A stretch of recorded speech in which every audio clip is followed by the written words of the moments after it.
I'm gonna go ahead and assume that if you tuned in to watch this video about why being an entrepreneur is better than being an employee, that you're probably thinking about becoming an entrepreneur.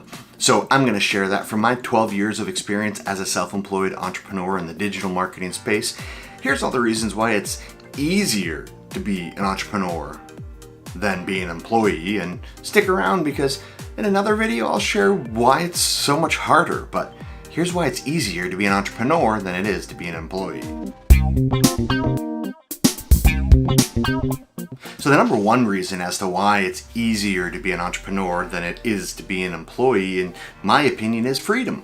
Right? The freedom to be able to choose and make your own path and do what you want to do. You hear the wild calling and you're ready to strike out on your own.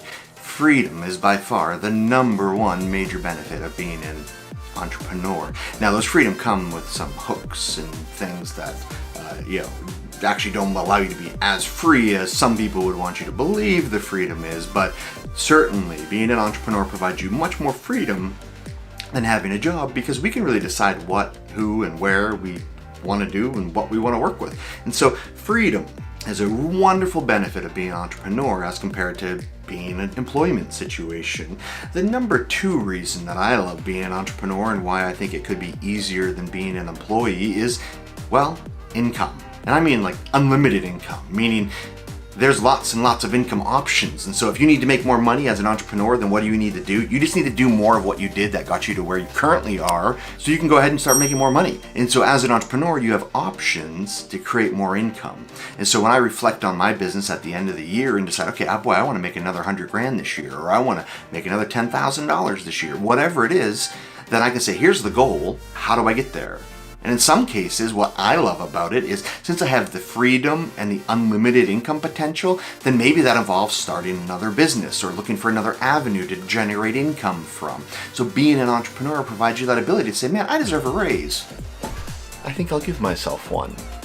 The third thing about being an entrepreneur that makes it easier to be an entrepreneur than it does to make you be an employee is the options of who you work with as a client, of what types of clients you take on, when you work, and you can make your own budgeting decisions. So what do I mean by this? In general, as an entrepreneur, if you're a service provider, you can choose who you do and don't want to make business with, right? And so depending on the size of your company, then you have a lot of options when it comes to the types of clients you want to work with. I have a list of things and reasons why I won't work with certain companies if they don't align with me ethically or morally. Then I don't even talk with them because, hey, I don't like working with your type of business.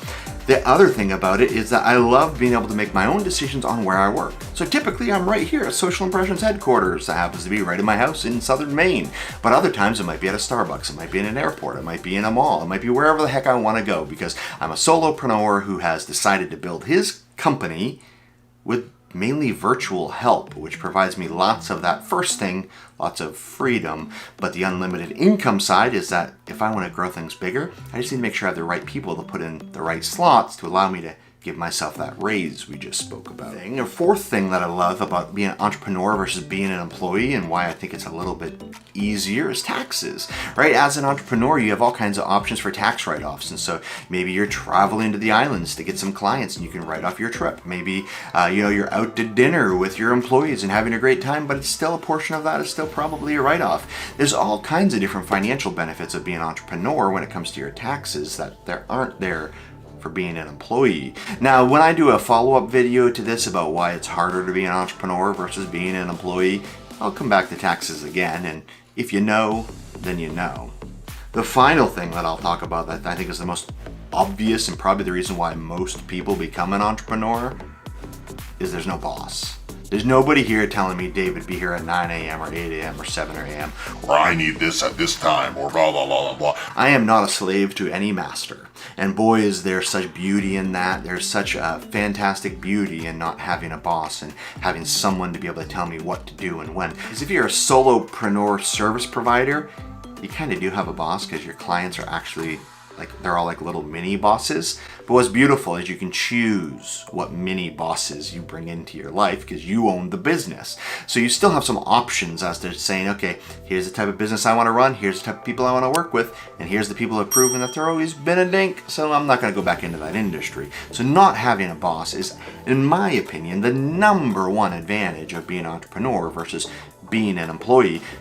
And I would just encourage you that if you're thinking about becoming an entrepreneur, then get out there and get started. You don't need to quit your job and jump to believe that the magic net's going to appear, because it might not ever appear. And so what you want to do is get started now, right? Go ahead and start seeing if you can do that side hustle on your off hours. Start generating some income, which builds up your confidence. And then when you want to make a leap, you already have some ground road laid down, right? In my case, before I leapt to become an entrepreneur, I was already generating over 50% of my income outside of my job, so that I knew when I left my job, I already had this base set of income, and all I need to do is double it. Don't stick around and wait for someone else to build your dream, right? Because that's what you do as an employee. Get out there and start building your own dream right now, and you know what? Prove those people wrong that tell you that it's not going to work, but mitigate the risk as much as possible.